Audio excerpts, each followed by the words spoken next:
بسم اللہ الرحمن الرحیم۔ السلام علیکم دوستو۔ بیان کیا جاتا ہے کہ بنی اسرائیل میں ایک شخص تھا جس کی بیوی نہایت حسین تھی، جس پر وہ اسرائیلی فریفتہ تھا۔ چنانچہ جب اس عورت کا انتقال ہو گیا تو اس اسرائیلی کو بڑا قلق ہوا اور ایک مدت تک وہ اس عورت کی قبر پر بیٹھا روتا رہا۔ اتفاقاً حضرت عیسیٰ علیہ السلام کا ادھر سے گزر ہوا تو انہوں نے اس اسرائیلی کو پریشان حال دیکھ کر اس کا سبب معلوم کیا۔ جب اسرائیلی نے اپنا واقعہ بیان کیا تو حضرت عیسیٰ علیہ السلام نے دریافت فرمایا، کیا تو چاہتا ہے کہ میں اس کو تیرے لیے زندہ کر دوں؟ اس نے عرض کیا کہ ہاں حضور، یہی میں چاہتا ہوں۔ چنانچہ جب حضرت عیسیٰ علیہ السلام نے اس قبر کے مردہ کو آواز دی تو قبر سے ایک حبشی غلام جس کے ناک کے نتنوں، آنکھوں اور جسم کے دوسرے سوراخوں سے آگ کی لپٹیں اٹھ رہی تھی۔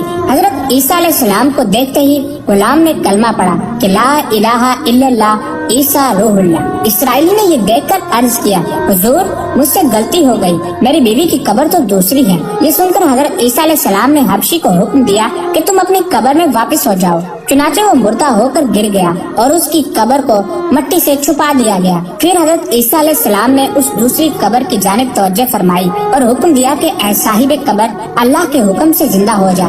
چنانچہ قبر پھٹی اور اس سے ایک عورت سر سے گرد جھاڑتی ہوئی باہر آ گئی، جس کو دیکھ کر اسرائیلی بولا کہ یا روح اللہ، یہی میری بیوی ہے۔ اور حضرت عیسیٰ علیہ السلام کے حکم سے وہ اسرائیلی اپنی بیوی کو ہمراہ لے کر واپس ہونے لگا، مگر عرصہ سے جاگا ہوا تھا، اس لیے اس پر نیند کا غلبہ ہو گیا اور اس نے بیوی سے کہا کہ تیری قبر پر گریا و زاری اور بیگاری نے مجھے ہلاک کر دیا ہے، اس لیے میں چاہتا ہوں کہ کچھ دیر آرام کر لو۔ بیوی کہنے لگی کہ ہاں آپ آرام کر لیجئے۔ چنانچہ وہ اسرائیلی بیوی کے زانوں پر سر رکھ کر سو گیا۔ اتنے میں ایک گھوڑے پر سوار ایک شہزادے کا ادھر سے گزر ہوا جو اپنے زمانے کا یکتا حسین تھا، جس کو دیکھ کر شہزادی از خود فریفتہ ہو گئی اور اس کا دل قابو میں نہ رہا۔ اس نے شوہر کا سر زانوں سے نیچے رکھا اور فرط محبت و غلبہ عشق سے مجبور ہو کر شہزادے کے سامنے جا کھڑی ہوئی۔ ادھر جیسے ہی شہزادے کی نظر اس پر پڑی، وہ بھی اس کو دیکھ کر اس پر فریفتہ ہو گیا اور عورت کی خواہش پر اس کو اپنے گھوڑے پر بٹھا کر لے گیا۔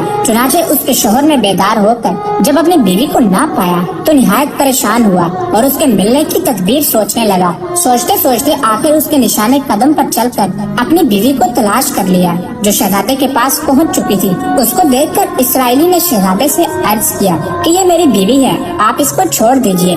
ابھی شہزادہ کچھ کہنے بھی نہ پایا تھا کہ اس عورت نے کہا، میں تیری بیوی نہیں بلکہ شہزادے کی لونڈی ہوں۔ یہ سن کر شہزادہ اسرائیلی سے کہنے لگا، کیا مجھ سے میری لونڈی کو لینا چاہتا ہے؟ اس نے کہا، خدا کی قسم یہ میری بیوی ہے جس کو میرے سردار حضرت عیسیٰ علیہ السلام نے مرنے کے بعد میرے لیے زندہ کیا ہے۔ ابھی یہ گفتگو ہو رہی تھی کہ اتفاقاً حضرت عیسیٰ علیہ السلام بھی وہاں تشریف لے آئے، جن کو دیکھ کر اسرائیلی کہنے لگا، یا روح اللہ، کیا یہ میری وہ بیوی نہیں ہے جس کو آپ نے میرے لیے زندہ کیا ہے؟ حضرت عیسیٰ علیہ السلام نے فرمایا کہ ہاں یہ وہی ہے۔ یہ سن کر عورت کہنے لگی کہ یا روح اللہ، یہ شخص جھوٹا ہے، میں تو اس شہزادے کی لونڈی ہوں۔ حضرت عیسیٰ علیہ السلام نے فرمایا، کیا تو وہ عورت نہیں جس کو میں نے اللہ کے حکم سے زندہ کیا ہے؟ عورت نے کہا، یا روح اللہ، باخدا میں وہ نہیں ہوں۔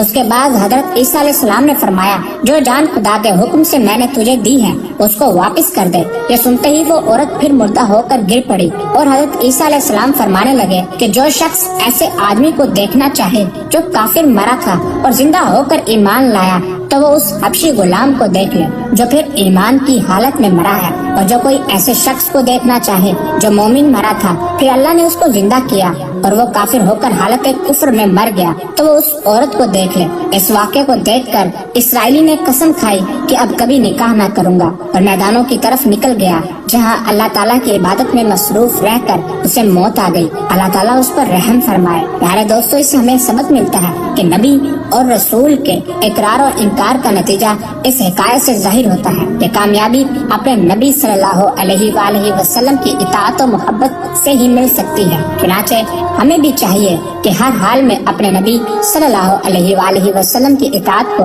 سامنے رکھیں، چاہے دل مانے یا نہ مانے، لیکن نبی کریم صلی اللہ علیہ وآلہ وسلم کے طریقوں کو لازمی اپنایا جائے۔ اللہ تعالیٰ اس واقعے سے سبق حاصل کر کے عمل کرنے کی توفیق عطا فرمائے۔